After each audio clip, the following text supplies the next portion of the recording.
लोगों के बारे में सोचना ही छोड़ दो, चाहे वह अपने करीबी ही क्यों ना हो। खुद पर ध्यान दो, खुद के ऊपर काम करो, खुद को कैसे बदलना है। इस विषय पर हम आज एक आपको कहानी सुनाएंगे। तो चलिए शुरुआत करते हैं। बहुत समय पहले की बात है। एक बहुत ही बुद्धिमान सन्यासी एक जंगल के पास अपनी कुटिया बनाकर रहा करता था। जो भी उनके पास अपनी समस्या लेकर आता, वह बहुत ही बुद्धिमानी से उसकी समस्या का समाधान निकाल देते। एक दिन वह वहीं पास के ही एक गांव में भिक्षा न के लिए गए। जब वह भिक्षा मांगकर वापस लौट रहे थे, तो रास्ते में उन्हें एक युवा व्यक्ति ने रोक लिया और कहा, मैंने सुना है कि आप किसी भी समस्या को बड़ी बुद्धिमानी से सुलझा देते हैं। हालांकि मुझे तो ज्यादा विश्वास नहीं कि आप मेरी इस जटिल समस्या को सुलझा पाएंगे, लेकिन मैंने लोगों से आपकी बुद्धिमानी के बहुत से किस्से सुन रखे हैं। इसलिए मैं आपसे एक बात जानना चाहता हूं कि हमें किसी भी काम में असफलता की घबराहट क्यों होती, और हम अपने किसी भी लक्ष्य को असफलता के घबराहट के बिना कैसे प्राप्त कर सकते हैं। युवा व्यक्ति का यह प्रश्न सुन बौद्ध सन्यासी मुस्कुराए और बोले, मैं तुम्हारे इस प्रश्न का उत्तर जरूर दूंगा, और उसके बाद से तुम्हारी सारी घबराहट भी खत्म हो जाएगी। लेकिन उससे पहले तुम्हें मेरे साथ मेरी कुटिया तक चलना होगा। वह युवा लड़का उस सन्यासी की बुद्धिमत्ता को परखना चाहता था, इसीलिए वह कुटिया तक जाने के लिए तैयार हो गया। इसके बाद वह बौद्ध सन्यासी उस लड़के को अपने जंगल के पास बनी कुटिया में लेकर आए। लेकिन तब तक शाम हो चुकी थी, इसीलिए वह भोजन करके सो गए। अगले दिन जब वह उठे तो बुद्धिमान सन्यासी ने उस लड़के से कहा, चलो आज मैं तुम्हें जंगल की सैर करा के लाता हूँ। और वह दोनों जंगल की तरफ निकल पड़े। कुछ देर बाद बुद्धिमान सन्यासी ने उस लड़के को एक गुफा दिखाई और कहा, चलो मैं तुम्हें उस गुफा की सैर कराता हूँ। लड़के ने कहा, हाँ चलो, मुझे भी जंगल की गुफा देखने की काफी दिनों से इच्छा थी। इसके बाद वे दोनों गुफा के अंदर चले गए। गुफा के अंदर काफी अंधेरा था, लेकिन थोड़ी देर बाद बौद्ध सन्यासी चुपके से गुफा से बाहर निकल आए और उस गुफा के द्वार को बाहर से बंद कर दिया। उस लड़के ने गुफा के भीतर से बहुत आवाज दी कि मुनिवर कहाँ है, आप कहाँ चले गए, मुझे जवाब क्यों नहीं दे रहे। लेकिन बहुत देर तक कोई जवाब ना मिलने के बाद वह घबरा गया और घबराकर गुफा के द्वार की तरफ भागा। जैसे ही वह गुफा की प्रवेश द्वार पर पहुंचा, वह हैरान रह गया।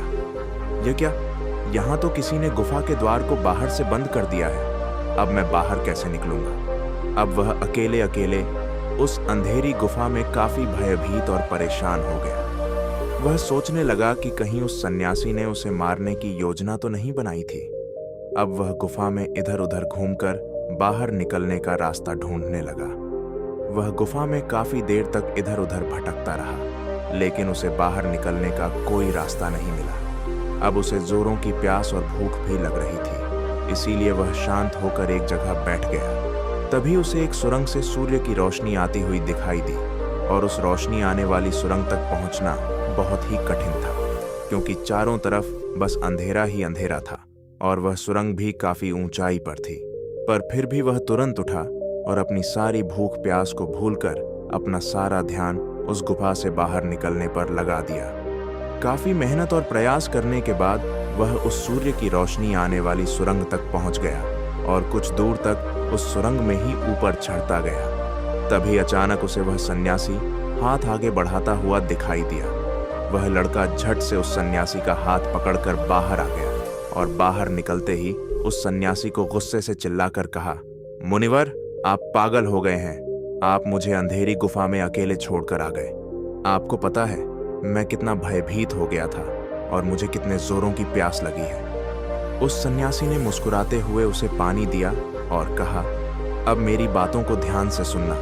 तुम इस गुफा के बाहर सिर्फ 2 कारणों की वजह से निकल पाए, जिसने तुम्हें इस गुफा से बाहर निकलने के लिए मजबूर किया। पहला कारण, क्योंकि तुम्हें जोरों की प्यास और भूख लगी थी, और दूसरा कारण, तुम्हें वहां घुटन महसूस हो रही थी, क्योंकि तुम्हें मित्रों और परिवार वालों के साथ रहने की आदत पड़ चुकी है। अब मैं तुम्हें 2 मुख्य कारण बताता हूं जिसकी वजह से तुम इस गुफा से बाहर निकल पाए। पहला कारण, क्योंकि तुम्हारे साथ वहां यह कहने के लिए लोग नहीं थे कि इतने अंधेरे में इतनी ऊंचाई पर तुम उस सुरंग तक कैसे पहुंच पाओगे। यह तो असंभव है। और दूसरा कारण, वहाँ यह कहने के लिए भी लोग नहीं थे कि चलो कोई दूसरा रास्ता देखते हैं, इससे भी आसान रास्ता मिल जाएगा और हम बहुत आसानी से इसको फिर से बाहर निकल जाएंगे। सफलता प्राप्त करने का नियम भी कुछ ऐसा ही है। यह तो मैंने तुम्हें सफलता कैसे प्राप्त करी, इसकी एक छोटी सी दुनिया बनाकर दिखाई है, और वास्तविक दुनिया इससे कहीं अधिक जटिल होती है। वहाँ हमें सलाह देने के लिए बहुत से फलत लोग मिल जाते हैं जो खुद तो कुछ कर नहीं पाए, लेकिन हमें ज्ञान देंगे कि यह मत करो, यह बहुत कठिन है, यह तुमसे ना हो पाएगा, इससे अच्छा तो तुम वह काम कर लो, उसमें तुम्हें निश्चित रूप से सफलता मिल जाएगी। और ऐसे ही वह हमारे दिमाग को भटका कर चले जा और हमें खुद पर संदेह होने लगता है। सफलता ना मिलने का एक बड़ा कारण यह भी है कि सफलता प्राप्त करने की प्रक्रिया बहुत लंबी होती है, और यहाँ जब हमारा मन घंटों घंटों में बदल जाता है तो फिर लक्ष्य प्राप्ति के महीनों और सालों के प्रयास में ही हमारा मन क्यों नहीं बदलेगा। हमारा मन बदल ही जाता है और हम उस रास्ते को छोड़कर अलग अलग राष्ट्रीय अपनाने लगते हैं। गौतम बुद्ध अक्सर अपने शिष्यों से कहा करते थे कि परेशानियां हमें तभी दिखती हैं जब हमारा ध्यान हमारे लक्ष्य पर नहीं होता, और यह बात 100% सही है।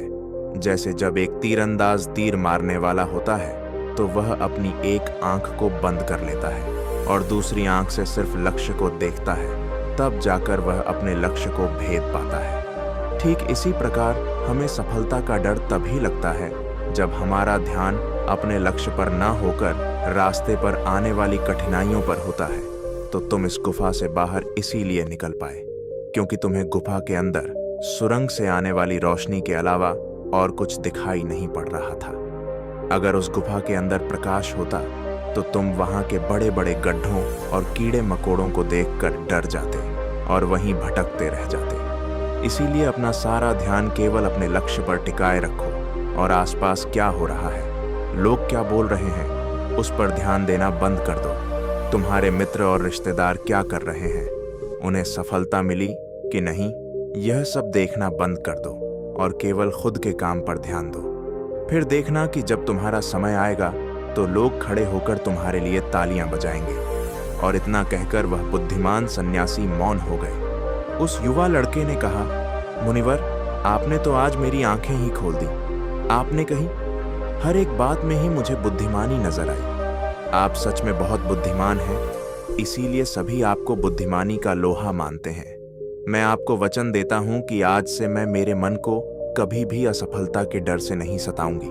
मैं अपना पूरा ध्यान सिर्फ अपने काम पर लगाऊंगा और जल्दी ही एक सफल व्यक्ति बनकर दिखाऊंगा। इतना कहकर उस लड़के ने बुद्धिमान सन्यासी का धन्यवाद किया और वापस अपने गांव चला गया। तो दोस्तों, चलिए इसके बाद कि इससे भी अच्छी कहानी की शुरुआत करते हैं। पुराने समय की बात है। नगर में रहने वाला सबल नाम का एक लड़का अपनी जिंदगी से बहुत निराश था।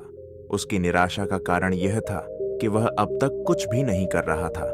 उसके माँ बाप उसे ताने मारते कि तेरे सारे मित्र कुछ न कुछ कर रहे हैं, लेकिन तू अभी भी घर में ही बैठा हुआ है। मित्रों के बीच भी अक्सर उसका मजाक ही बनता। वह कहीं जाता तो लोग उससे पूछते कि क्या कर रहे हो। उसे यह बताने में बड़ी शर्म आती कि अभी वह कुछ भी नहीं कर रहा। धीरे धीरे उसने रिश्तेदारों के यहाँ जाना और लोगों से मिलना जुलना कम कर दिया। वह ज्यादातर समय अपने घर में ही बैठा रहता। वह अकेले में रोता, भगवान को कोसता और अपनी किस्मत को दोष देता। अब उसे अपनी जिंदगी बोझ सी लगने लगी थी।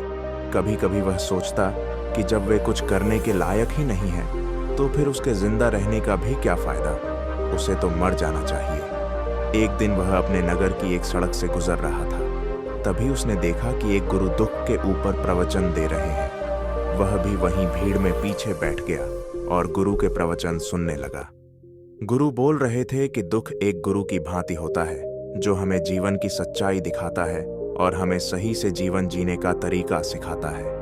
आप चाहे तो अपने दुख रूपी गुरु से जीवन जीना भी सीख सकते हैं और चाहे तो उस दुख में डूबकर बैठकर रो भी सकते हैं। सबल भी गुरु की यह सारी बातें ध्यान से सुन रहा था, लेकिन उसे गुरु की यह बात सही नहीं लगी। उसने खड़े होकर कहा, दुख कुछ भी सीखा कर नहीं जाता, सिर्फ पीड़ा देकर जाता है। दुख की पीड़ा अनंत होती है। ऐसा लगता है इसके बाद कुछ भी नहीं होने वाला, कुछ भी नहीं मिलने वाला। मृत्यु भी उसके सामने छोटी लगने लगती है। गुरु ने कहा, आखिर क्या दुख है तुम्हें? सबल ने अपना सारा दुख गुरु के समक्ष कह सुनाया और पूछा, क्या आपके पास मेरे इस दुख का कोई समाधान है? गुरु मुस्कुराए और बोले, जिस दिन तुम्हारे पास सच्चा दुख आए उसी दिन मेरे पास लौट कर आना, मैं तुम्हारे दुख का समाधान अवश्य करूंगा। इतना कहकर गुरु वहां से चले गए। सफल ने सोचा, क्या मेरा दुख सच्चा नहीं है? क्या जिस दुख से मैं गुजर रहा हूं वह झूठा है? कोई भी मेरे दुख को नहीं समझ सकता। जब माँ बाप नहीं समझ पाई तो गुरु क्या समझेंगे? अपने दुखों से परेशान होकर सफल ने एक निर्णय लिया कि अब वह कुछ करके दिखाएगा। उसने एक छोटा सा व्यापार शुरू किया, लेकिन उसमें उसे सफलता नहीं मिल रही थी। पर उसके घर वाले खुश थे कि वह कुछ तो प्रयास कर रहा है। वह अपने व्यापार में जुटा रहा और उसे धीरे धीरे सफलता भी मिलने लगी। फिर उसने रफ्तार पकड़ ली और सिर्फ 3 साल के अंदर ही वह एक बड़ा व्यापारी बन गया। अब सबल के चारों तरफ ऐसे बहुत से लोग थे जो उसकी चिंता करते थे, उसे पसंद करते थे, उसके काम की प्रशंसा करते थे। अब उसके घर वाले भी उसकी प्रशंसा करते नहीं थकते थे। दिन प्रतिदिन उसके मित्रों की संख्या बढ़ती जा रही थी। अब वह अपनी जिंदगी से बहुत ही खुश था। उसके कुछ मित्रों ने उसे सलाह दी कि जब तुम बड़े व्यापारी बनकर इतने खुश हो तो सोचो कि अगर तुम इस नगर के, इस राज्य के सबसे बड़े व्यापारी बन जाओ तो तुम्हारे पास कितना सुख होगा, कितने लोग तुमसे जुड़ना चाहेंगे, तुम्हारा कितना नाम फैले, स्वयं राजा भी तुमसे मित्रता करना चाहेंगे और जरूर पड़ने पर तुमसे ही धन उधार लेंगे। मित्रों की यह बात सल के मन में घर कर गई। अब उसने और भी धन कमाने का प्रयास शुरू कर दिया, लेकिन उसे यह सब कुछ बहुत ही जल्दी चाहिए था। वह यह सब कुछ प्राप्त करने में अपना ज्यादा समय बर्बाद नहीं करना चाहता था। इसीलिए उसने ऐसे भी कार्य करने शुरू कर दिए जो उचित नहीं थे। उसने बड़ी मात्रा में अपने मित्रों से धन उधार लेना शुरू कर दिया।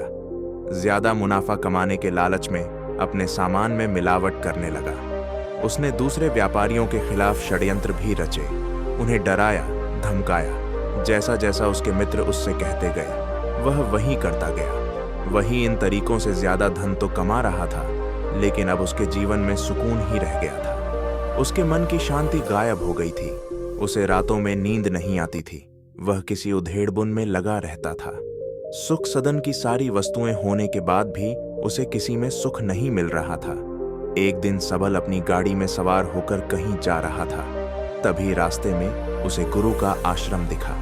वह रुक गया। वह गुरु के पास